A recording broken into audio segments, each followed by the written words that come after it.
तो hello everybody, welcome back to our YouTube channel the Creative Minds Academy. तो आज की जो वीडियो रहने वाली है इसके अंदर हम लोग class 12 CBSE biology sample paper discussion जो है उसी को हम लोग कंटिन्यू करने वाले हैं। लास्ट जो वीडियो रही थी, अगर आप में से किसी ने नहीं देखी है तो आप उस वीडियो को जाके देख सकते हैं। वीडियो का लिंक आपको इस वीडियो के डिस्क्रिप्शन बॉक्स में मिल जाएगा। तो उस वीडियो के अंदर हमने सेक्शन ए कंप्लीट किया था, जिसके अंदर just a minute, yes, 13 MCQs थे, 12 एमसीक्यूज थे एंड 13 to 16। ठीक है, ये जो थे ये असर्शन रीजन थे। जस्ट अ मिनट, हाँ ठीक है। तो हमने 16 क्वेश्चन जो थे 1 मार्क्स ईच के, वो हमने कंप्लीट कर लिए थे। अब आज की इस वीडियो से हम लोग सेक्शन बी को स्टार्ट करने वाले हैं। सेक्शन बी में 1 क्वेश्चन इज ऑफ 2 मार्क्स, ठीक है, एंड टोटल 5 क्वेश्चन है, यानी कि जो सेक्शन बी आपका है वो 10 मार्क्स का। ठीक है, तो हम लोग देखेंगे कि उन 5 क्वेश्चंस में से कितने क्वेश्चंस में हमको इंटरनल चॉइस देखने को मिल रही है एंड किस क्वेश्चन में आपको किस तरीके से आंसर को अटेम्प्ट करना है। ठीक है, वो सारी बातें हम लोग आज की इस वीडियो से देखेंगे और समझेंगे। बिना किसी देरी के इस वीडियो को स्टार्ट करते हैं। Number 1 question, question number 17 is attempt either option A और ऑप्शन बी। ठीक है, यानी कि फर्स्ट क्वेश्चन में आपको इंटरनल चॉइस देखने को मिल रही है।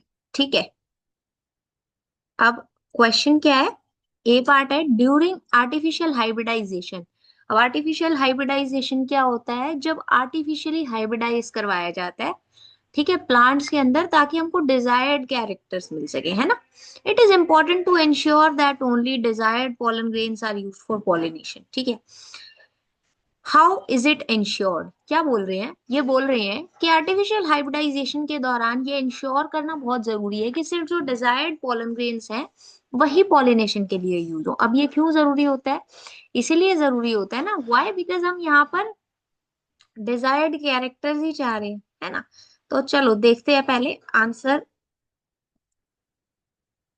क्या है इसका, वो हम लोग एक बार देखते हैं मार्किंग स्कीम के अकॉर्डिंग। ठीक है, क्वेश्चन क्या है, हाउ इज इट इंश्योर, ठीक है, यानी उसको इंश्योर कैसे किया जा रहा है। It is achieved by emasculation.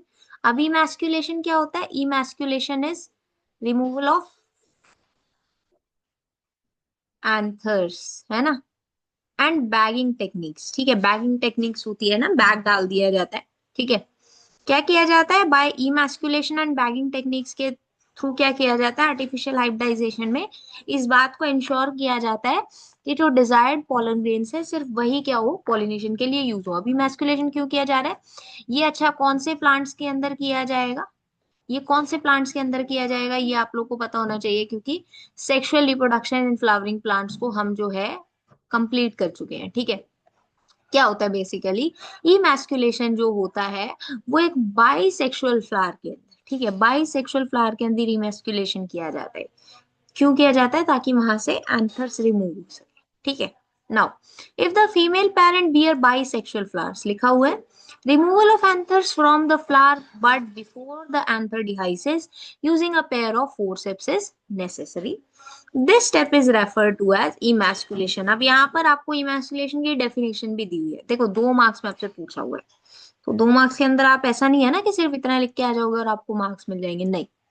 ठीक है, अभी इमैस्कुलेशन होता क्या है, अगर फीमेल पेरेंट के पास में फीमेल पेरेंट के पास में बाइसेक्सुअल फ्लावर्स हैं, तो उस केस में क्या किया जाता है, एंथर्स को रिमूव किया जाता है using a pair of forceps. ठीक है, फोर्सेप्स की हेल्प से क्या किया जाता है, एंथर डिहाइस हो, ठीक है, एंथर डिहाइस हो, वहां से पॉलन ग्रेन रिलीज हो, उससे पहले ही एंथर्स को रिमूव किया जाता है, इस स्टेप को इमैस्कुलेशन बोला जाता है। अब emasculated flowers have to be covered with a bag of suitable size, generally made up of butter paper, to prevent contamination of its stigma with unwanted pollen.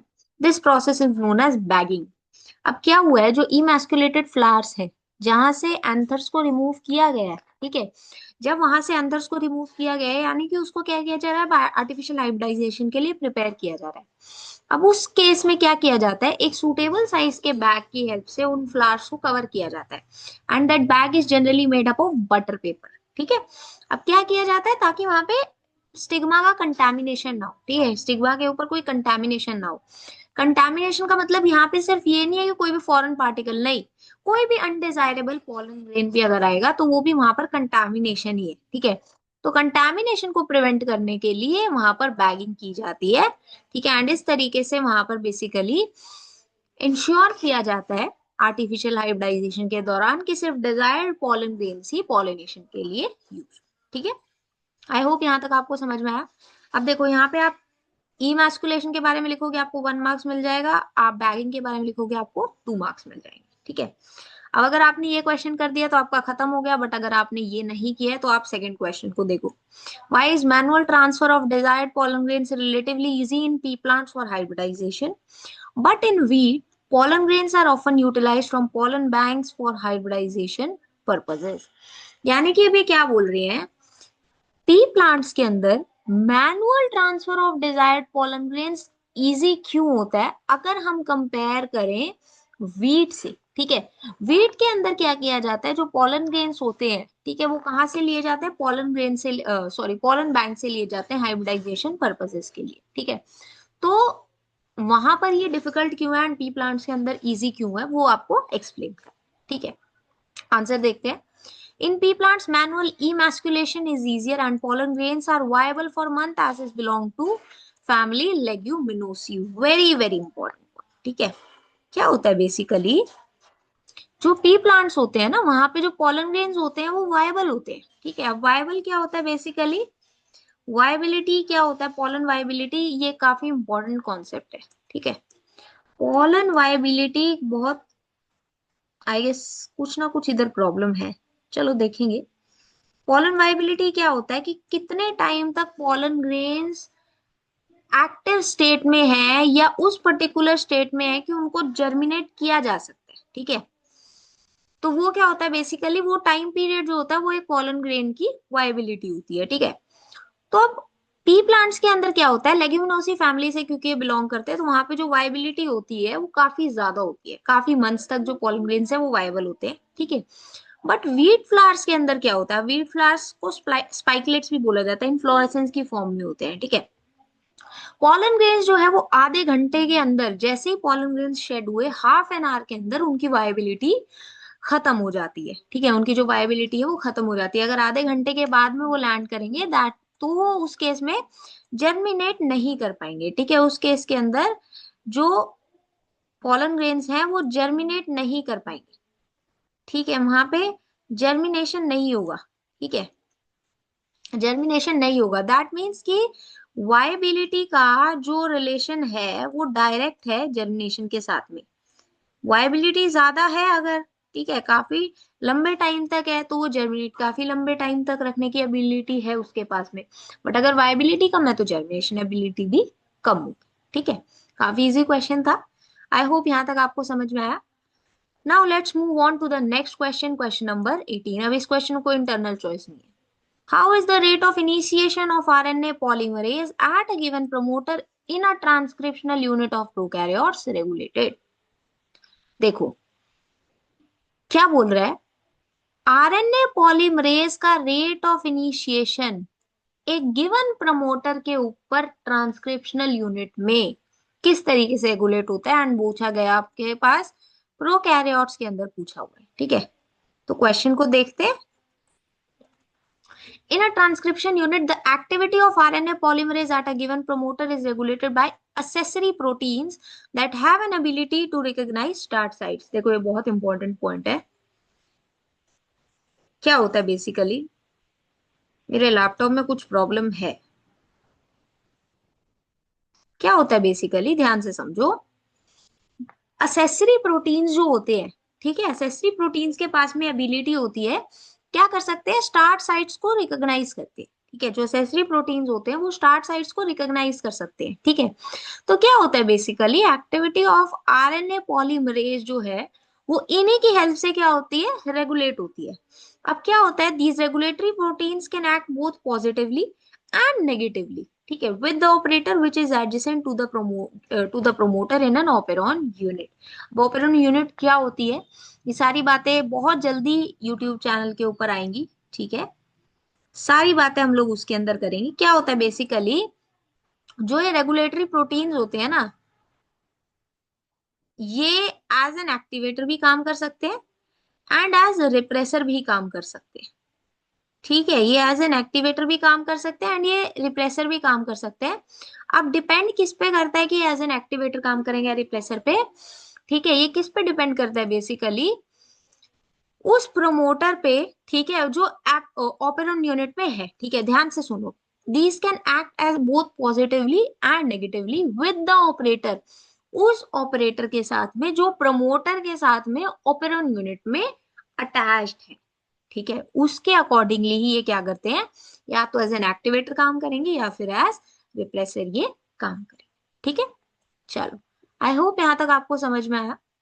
Now the table below shows a hypothetical blood report of a patient. Okay, अब यहाँ पे test description में क्या है, leukocytes, total leukocytes count. ठीक है, neutrophils, lymphocytes, basophils, eosinophils, monocytes. ठीक है, ऑब्जर्व्ड वैल्यू दी हुई है, यूनिट दी हुई है, रेफरेंस रेंज आपको दी हुई है। ठीक है, टोटल ल्यूकोसाइट्स काउंट ये था पर माइक्रोलीटर। ठीक है, यूनिट जो है वो क्या है, पर माइक्रोलीटर है। ठीक है, एंड रेफरेंस रेंज ये। ठीक है, अब यहां पर जो है आपको सारी वैल्यूज दी हुई है। Looking at the value suggest which defense mechanism or immunity is affected. Okay. And state how this defense mechanism provides immunity. यानी कि आपको बताना है, इसको देख के, इन वैल्यूज को देख के आपको ये बताना है, इन वैल्यूज को देख के आपको ये बताना है यहाँ पे कि कौन सा डिफेंस मैकेनिज्म या इम्यूनिटी यहाँ पर जो है इफेक्ट हुई है। तो जो इम्यूनिटी इफेक्ट हुई है दैट इज इननेट इम्यूनिटी। अभी देखेंगे इसके आंसर को। ठीक है, एंड आपको बताना है कि ये जो डिफेंस मैकेनिज्म है ये किस तरीके से इम्यूनिटी प्रोवाइड कर रहा है। Name the barrier with least count and enumerate is its role in providing immunity. ठीक है, यानी कि आपको क्या बताना है, आपको बैरियर का नाम बताना है विद लीस्ट काउंट एंड आपको उसका रोल भी बताना है कि वो किस तरीके से इम्यूनिटी प्रोवाइड करने में हेल्प करते हैं। ठीक है, चलो देखें। Now innate immunity or non-specific type of defense or immunity which is present at the time of birth। अब ये जो innate immunity होती है ना, देखो दो टाइप की इम्यूनिटी होती है। एक होती है innate, बहुत डिटेल में हमने बात की थी इसके बारे में ह्यूमन हेल्थ एंड डिसीजेस में। एंड एक होती है एक्वायर्ड। एक्वायर्ड क्या होती है, एक्वायर्ड इम्यूनिटी क्या होती है, जो इंसान थ्रू हिज और हर लाइफ टाइम एक्वायर करता है। ठीक है, बट इननेट इम्यूनिटी क्या होती है, which is present since the time of birth. ठीक है, वो at the time of birth क्या होती है, बेसिकली प्रेजेंट होती है। ठीक है, अब ये जो इम्यूनिटी होती है, ये पर्टिकुलर इम्यूनिटी यहाँ पर क्या होती है, इफेक्ट होती है। ठीक है, वाई, बिकॉज एक्वायर्ड इम्यूनिटी तो हमने एक्वायर की है ना, तो यहाँ पे इफेक्ट कौन सी इम्यूनिटी होती है, इननेट इम्यूनिटी होती है। अब इननेट इम्यूनिटी क्या करती है, it provide different type of barriers to the entry of foreign agents into our body, destroy the microbes and prevents microbial growth. ठीक है, इनमें से अगर आप एक भी लिख दोगे ना, ठीक है, तो भी आपको मार्क्स मिल जाएंगे। ठीक है, क्या होता है बेसिकली, वो क्या करती है, देखो इननेट इम्यूनिटी क्या करती है, different type of barriers provide करती है, किसको, टू द फॉरेन एजेंट्स। ठीक है, यहाँ पे जो फॉरेन एजेंट्स हैं इनको क्या करती है, बेसिकली बैरियर्स प्रोवाइड करती है डिफरेंट, ताकि उनकी एंट्री प्रिवेंट हो सके। ठीक है, माइक्रोब्स को डिस्ट्रॉय करती है एंड माइक्रोबियल ग्रोथ को प्रिवेंट करती है। ठीक है, अब इतना आप लिख दोगे तो आपको 1 मार्क्स यहाँ पर मिल जाएगा। ठीक है, अब क्या होता है बेसिकली, देखो आपको बताना है यहाँ पर कि लीस्ट काउंट किसकी है। ठीक है, तो लीस्ट काउंट किसकी है, सेल्यूलर बैरियर मोनोसाइट्स की। ठीक है, यहीं पे आपको दिख रहा है ना। ठीक है, मोनोसाइट्स का जो है वो क्या है, बेसिकली लीस्ट काउंट है। अब ये क्या करता है basically, it phagocytose and destroy microbes. ये क्या करता है बेसिकली, माइक्रोब्स की डेथ कॉज करने में हेल्प करता है। ठीक है, जो मोनोसाइट्स होते हैं ना, क्या करते हैं बेसिकली, माइक्रोब्स की डेथ कॉज करने में हेल्प करते हैं। ठीक है, तो ये इसलिए बहुत जरूरी होते हैं। ठीक है, इसलिए क्या होते हैं, बहुत जरूरी होते हैं इन इम्यूनिटी। ठीक है, चलो, आई होप यहाँ तक आपको समझ में आया। अब हमारे कितने क्वेश्चंस कवर हो गए, हमारे यहाँ पर 2 मार्क्स वाले 3 क्वेश्चंस कवर हो गए। ठीक है, नेक्स्ट क्वेश्चन देखते हैं। काफी सिंपल क्वेश्चन है, बहुत ज्यादा मुश्किल क्वेश्चन नहीं आ रहे अभी। ठीक है, क्वेश्चन नंबर 20। अब देखो क्या होता है, ध्यान से समझो। जैसे ही बच्चा इस टेबल को देखता है ना, बच्चा डर जाता है। आपको डरना नहीं है, जितनी ज्यादा इंफॉर्मेशन आपके पास में होगी ना, उतना इजी ये क्वेश्चन होता है। ये आप देखोगे, ठीक है, आप ऑब्जर्व करोगे इस बात को। ठीक है, चलो नेक्स्ट क्वेश्चन देखते हैं। अटेम्प्ट आइदर ऑप्शन ए और ऑप्शन बी। अब देखो आपको अगेन क्या मिल गया, एक ऑप्शन मिल गया, यानी कि अभी तक आपको 5 में से 2 क्वेश्चंस में आपको इंटरनल चॉइस देखने को मिल रही है। Now, a cheese maker claims to be a biotechnologist. अब एक चीज मेकर कह रहा है कि मैं तो बायोटेक्नोलॉजिस्ट हूँ। आप उसको कैसे सपोर्ट करोगे? देखो, बायोटेक्नोलॉजिस्ट कौन होते हैं? जो क्या करते हैं बेसिकली, माइक्रोब्स का यूज करते हैं। ठीक है, माइक्रोब्स का यूज करते हैं। ठीक है, लिविंग लिविंग ऑर्गेनिजम्स को यूज करते हैं, उनके प्रोडक्ट्स को यूज करते हैं, अगर आप बायोटेक्नोलॉजी की डेफिनेशन भी पढ़ोगे ना। ठीक है, तो बायोटेक्नोलॉजिस्ट कौन होगा? जो लिविंग ऑर्गेनिज्म को या तो यूज कर रहा है या उनके बेस्ड प्रोडक्ट्स को यूज कर रहा है। किस चीज के लिए यूज कर रहा है? ताकि वो क्या कर सके, कोई नया प्रोडक्ट प्रोड्यूस कर सके, कोई नई टेक्नोलॉजी प्रोड्यूस कर सके। अगर वो ऐसा कर रहा है तो वहां पर क्या होगा, बेसिकली वो बायोटेक्नोलॉजिस्ट होगा। ठीक है, कितना सिंपल आंसर है ये, 2 मार्क्स में आपसे पूछा हुआ है, सोचो आप। ठीक है, ओके। और why does insertional inactivation method to detect recombinant DNA is preferred to antibiotic resistance procedure? क्या पूछा हुआ है आपसे ऑप्शन में जो क्वेश्चन है, जो इंसर्शनल इनएक्टिवेशन मेथड होता है उसको, ठीक है, क्यों प्रेफर किया जाता है एंटीबायोटिक रेजिस्टेंस प्रोसेस में रिकॉम्बिनेंट डीएनए को प्रेफर करने के लिए? ठीक है, सबसे पहले हम लोग फर्स्ट पार्ट का आंसर देखते हैं, फिर हम इस पे चलें। ठीक है, now, anyone who can use or modify any living organism or their products using technologies is considered to be a biotechnologist। ठीक है, कोई भी इंसान, ठीक है, अगर आप एक लिविंग ऑर्गेनिज्म को यूज कर सकते हो, ठीक है, या उनको मॉडिफाई कर सकते हो, ठीक है, कोई भी पर्टिकुलर प्रोडक्ट को बनाने के लिए, तो आप एक बायोटेक्नोलॉजिस्ट हो। ठीक है, दस चीज maker can be a biotechnologist, क्योंकि वो क्या करते हैं, वो माइक्रोब्स को यूज करते हैं, such as bacteria, fungi, to make cheese for commercial purpose. Cheese जो है वो कमर्शियल पर्पसेस के लिए यूज होती है। ठीक है, एंड उनको प्रोड्यूस करने के लिए, चीज को प्रोड्यूस करने के लिए, ठीक है, क्या किया जाता है, बेसिकली माइक्रोब्स का यूज किया जाता है। ठीक है, चीज को प्रोड्यूस करने के लिए माइक्रोब्स का यूज किया जाता है। दैट मीन्स वहां पे लिविंग ऑर्गेनिज्म या उनके प्रोडक्ट्स को यूज किया जा रहा है, उनको मॉडिफाई किया जा रहा है, उनको यूज किया जा रहा है। दैट मीन्स कि जो चीज मेकर है वो बायोटेक्नोलॉजिस्ट है। ठीक है, तो यहाँ से ये प्रूव हो जाएगा। अब आप ये 2 लाइन लिखोगे, आपको 2 मार्क्स मिल जाएंगे। ठीक है, अच्छा चलो सेकंड क्वेश्चन को देखते हैं। चलो, ये जो क्वेश्चन है ये बहुत इंपॉर्टेंट है, मैं आपको बता रही हूँ। This is very very important. ये लास्ट ईयर्स में भी आपसे पूछा हुआ है question. Selection of recombinants due to inactivation of antibiotics is a cumbersome procedure because it requires simultaneous plating on 2 plates having different antibiotics। देखो क्या होता है, जब रिकॉम्बिनेंट सिलेक्ट कर रहे होते हैं, ठीक है, जब रिकॉम्बिनेंट सिलेक्ट कर रहे होते हैं ना, तो वो एक काफी कम्बरसम यानी कि टाइम टेकिंग और काफी कॉम्प्लेक्स प्रोसेस होते हैं। ठीक है, due to inactivation of antibiotics. ठीक है, एंटीबायोटिक्स जब इनएक्टिवेट है तो उस केस में तो सिलेक्शन ऑफ रिकॉम्बिनेंट और डिफिकल्ट हो जाता है। क्यों डिफिकल्ट होता है? बिकॉज क्या करना पड़ता है, डिफरेंट एंटीबायोटिक्स को प्लेट करना पड़ता है। ठीक है, उनकी प्लेटिंग करनी पड़ती है डिफरेंट डिफरेंट एंटीबायोटिक्स की, तभी तो रिकॉम्बिनेंट सिलेक्ट हो पाता है ना। ठीक है, रिकॉम्बिनेंट को नॉन रिकॉम्बिनेंट से डिफर किस तरीके से किया जाएगा, जब सबको देखा जाएगा।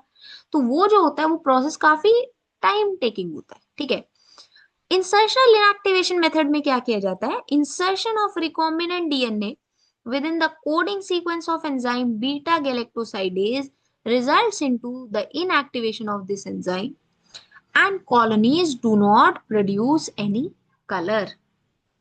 The presence of a chromogenic substrate give blue colored colonies in the absence of an insert। अब क्या होता है बेसिकली, ध्यान से समझो। इंसर्शनल इनएक्टिवेशन के दौरान क्या किया जाता है, इस प्रोसेस के अंदर क्या किया जाता है, इंसर्शन ऑफ रिकॉम्बिनेंट डीएनए किया जाता है। कहाँ पे? जो बीटा गैलेक्टोसाइडेज एंजाइम होता है, जो बीटा गैलेक्टोसाइडेज एंजाइम होता है ना, ठीक है, उसके कोडिंग सीक्वेंस के अंदर। ये क्वेश्चन ना लास्ट ईयर्स में भी पूछा हुआ है, इसलिए मैं बोल रही हूँ बहुत इंपॉर्टेंट है। ठीक है, इसके कोडिंग सीक्वेंस के अंदर, इसके कोडिंग सीक्वेंस के अंदर क्या किया जाता है, बेसिकली रिकॉम्बिनेंट डीएनए इंसर्ट किया जाता है। ठीक है, अब जैसे वो इंसर्ट किया जाएगा तो वहां पर क्या होता है, ये जो एंजाइम होता है, ठीक है, ये जो एंजाइम है ये क्या हो जाता है वहां पे, ये इनएक्टिवेट हो जाएगा। ये एंजाइम क्या होगा, ये एंजाइम यहाँ पे इनएक्टिवेट हो जाएगा। अब जब ये इनएक्टिवेट हो जाता है तो वहां पे जो कलर कॉलोनीज हैं वो कोई भी कलर प्रोड्यूस नहीं करती। ठीक है, वो क्या नहीं करती, वहां पे कोई भी कलर्स प्रोड्यूस नहीं करती। ठीक है, तो the presence of a chromogenic substrate give blue coloured colonies. Chromogenic substrate क्या होता है, जो कलर देने में हेल्प करता है। ठीक है, तो ये जो क्रोमोजेनिक सबस्ट्रेट वहां पर प्रेजेंट है एब्सेंस ऑफ इंसर्ट के में, ठीक है, जब वहां पे एब्सेंस ऑफ इंसर्ट है तो वहां पे ब्लू कलर्ड कॉलोनीज देखने को मिलती है। ठीक है, तो इस तरीके से क्या होता है बेसिकली, इंसर्शनल इनएक्टिवेशन मेथड जो है वो बेसिकली यूज किया जाता है एंटीबायोटिक रेजिस्टेंस प्रोसीजर के अंदर। ठीक है, अब ये वाला क्वेश्चन आपको समझ के लग रहा होगा कि ये अगर पार्ट हम अटेम्प्ट कर ले तो वो ज्यादा बेटर है। आप 2 लाइन लिख रहे हो, आप थोड़ा भी लिखोगे इसमें अपनी तरफ से बना के तो बन सकती है बात। बट अगर किसी को इसके बारे में नहीं पता है तो आपके लिए थोड़ी सी मुश्किल यहाँ पर हो जाएगी।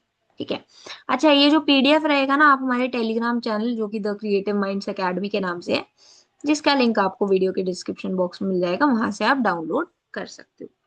मेरे लैपटॉप में प्रॉब्लम हो रही है तो हम ये क्वेश्चन और करेंगे, वरना मुझे था कि हम सेक्शन सी भी आज ही करेंगे, बट हम सेक्शन बी को कंप्लीट करके फिर नेक्स्ट वीडियो के अंदर सेक्शन सी और सेक्शन डी को साथ में कर लेंगे। ठीक है, चलो नाउ अब यहाँ पे भी आपको चॉइस देखने को मिली है, यानी हमें ये समझ में आ गया कि 3 आउट ऑफ 5 क्वेश्चंस में आपको इंटरनल चॉइस देखने को मिल रही है। अब बताओ, सीबीएसई इतना तो इजी कर देता है आप लोगों के लिए, आप लोगों को रोना नहीं है इसका मतलब। ठीक है, सीबीएसई आप लोगों के लिए काफी आसान काम करता है, तो आप लोग अच्छे से पढ़ो, आपको अच्छे मार्क्स मिल जाएंगे। ठीक है, चलो अटेम्प्ट आइदर ऑप्शन ए और ऑप्शन बी।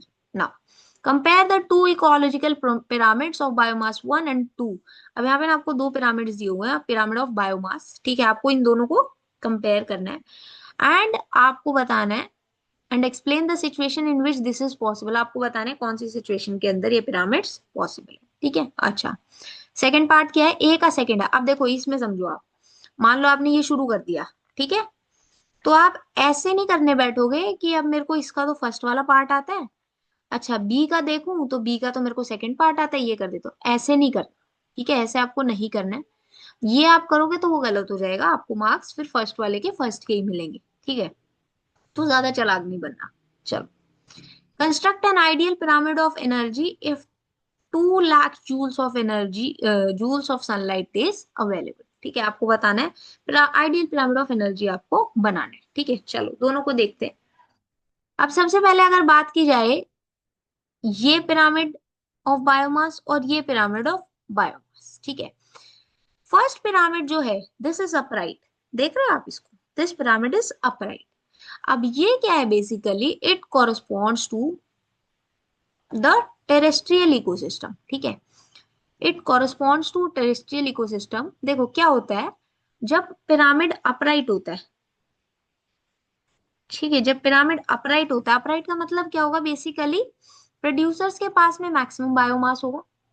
ठीक है, फिर उसके बाद में क्या होगा, जो हर्बीवोर्स यानी कि primary consumer, producers, primary consumer, secondary consumer, tertiary consumer. ठीक है, तो क्या होता है बेसिकली, सबसे ज्यादा जो बायोमास होगा वो किसके पास में होगा, प्रोड्यूसर्स के पास में होगा। ठीक है, उसके बाद में देखो ये क्या है, primary producers, primary consumer, secondary consumer, tertiary consumer. तो धीरे धीरे क्या हो रहा है बेसिकली, जो बायोमास है वो कम हो रहा है, जो बायोमास है वो कम हो रहा है, that means pyramid is upright.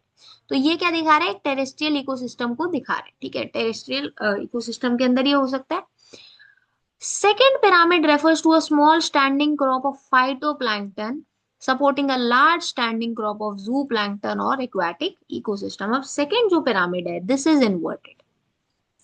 This one is inverted. अब यहाँ पे क्या होगा बेसिकली, देखो यहाँ पे जो प्रोड्यूसर्स है वो कम है, कंज्यूमर्स जो है वो ज्यादा है। ठीक है, दैट मीन्स यहाँ पे small standing crop of phytoplankton, जो फाइटोप्लैंक्टन है ये किसको सपोर्ट कर रहे हैं, ये यहाँ पे जू प्लैंक्टन या एक्वाटिक इकोसिस्टम को सपोर्ट करने का काम कर रहे हैं। ठीक है, तो यहाँ पे जो पिरामिड है that is inverted and this one is upright, first one is upright and the second one is inverted. अब आपको पिरामिड ऑफ एनर्जी बनाना है जहाँ पे 2 lakh joule of sunlight is available. अब यानी कि प्रोड्यूसर के पास में कितनी सनलाइट अवेलेबल है, अच्छा 2000 जूल है।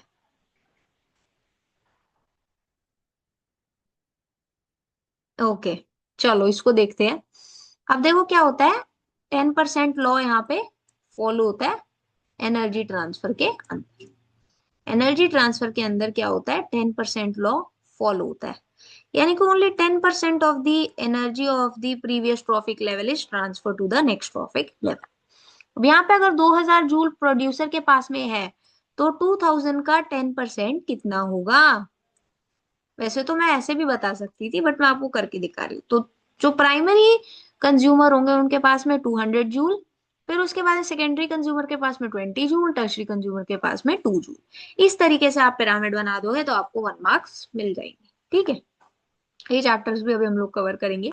ऑल दिन की पहले से भी एक प्लेलिस्ट बनी हुई है, उसको भी आप देख सकते हो। ठीक है, चलो नेक्स्ट क्वेश्चन। इसी का ऑप्शन नंबर बी। अब अगर आपने ये वाला क्वेश्चन नहीं अटेम्प्ट किया तो आप फिर इसको देखोगे। A tropical rainforest in South America is home to more than 40,000 species of plants, 3,000 of fishes, 1,300 birds, 427 mammals, 427 amphibians, 378 of reptiles, and 1,25,000 insects, snails and worms. ठीक है, यानी कि ये ट्रॉपिकल रेन फॉरेस्ट में ये नंबर जो है डिफरेंट टाइप ऑफ स्पीशीज का प्रेजेंट है। फ्रॉम द गिवन डेटा, अब ये जो डेटा दिया हुआ है, calculate the total number of non vertebrate species in the rain forest. यानी कि आपको क्या करना है, इस डेटा से आपको total number of non vertebrate species जो इस रेन फॉरेस्ट में प्रेजेंट है, वो आपको उनका टोटल नंबर कैलकुलेट करना है।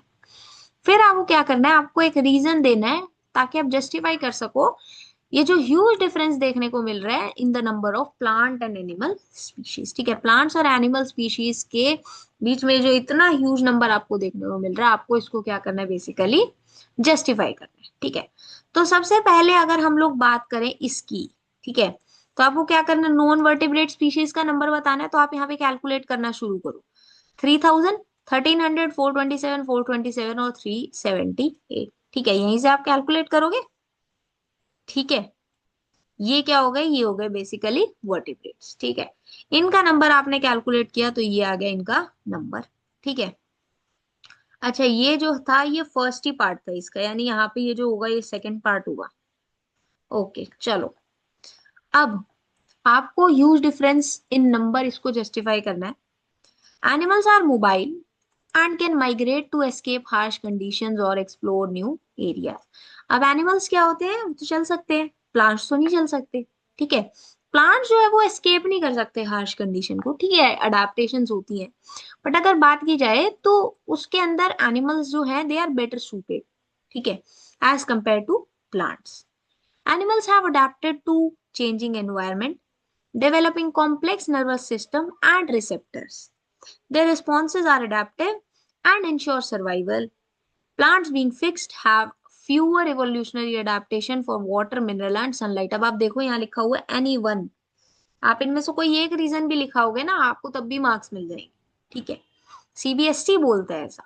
ठीक है, मैं नहीं बोल रही हूँ, सीबीएसई बोल रहा है। अगर आपने ये रीजन लिख दिया तब भी आपको मार्क्स मिल जाएंगे। अब इसके अलावा क्या होता है, जो एनिमल्स होते हैं ना, they adapt to changing environments. ठीक है, कॉम्प्लेक्स नर्वस सिस्टम डेवलप करते हैं। ठीक है, रिसेप्टर्स डेवलप होते हैं वहां पे। तो जो रिस्पॉन्सेज होते हैं वो क्या होते हैं, अडेप्टिव होते हैं, अकॉर्डिंगली वो क्या करते हैं, रिस्पॉन्ड करते हैं। ठीक है, तो वहां पे क्या होता है, सर्वाइवल इंश्योर होता है। अब प्लांट्स क्या होते हैं, दे आर फिक्स्ड। ठीक है, they are fixed, that means वहां पे फ्यूअर इवोल्यूशनरी अडेप्टेशन होती हैं for water, mineral and sun. ठीक है, इसीलिए there is such a large difference between population of plants and animals. ठीक है, चलो आई होप यहाँ तक आपको समझ में आया। इसी के साथ में हमने सेक्शन बी को भी यहाँ पे कवर कर लिया। ठीक है, सेक्शन बी अब अपना कंप्लीट हो गया। Section A is done and section B is done. ठीक है, नेक्स्ट जो वीडियो आएगी उसके अंदर हम लोग कवर करेंगे सेक्शन सी को, फिर हम डी और ई को कवर करेंगे एक सिंगल वीडियो के अंदर, या सी और डी एक में करेंगे फिर ई को अलग करेंगे, देखेंगे अकॉर्डिंगली कितने की जरूरत पड़ेगी। बट आई जस्ट वांट कि आपको एक एक क्वेश्चन बहुत आराम से समझ में आए। ठीक है, okay, so that's all for this particular video. I hope ये लेक्चर आपको अच्छा लगा, यूजफुल लगा। अगर आपको ये वीडियो अच्छी लगी then please like the video, do share it with your friends, and अगर आपने अभी तक हमारे यूट्यूब चैनल को नहीं सब्सक्राइब किया है then please do support us by subscribing to our YouTube channel. We will meet you with the next part of this particular series. Till then, keep learning.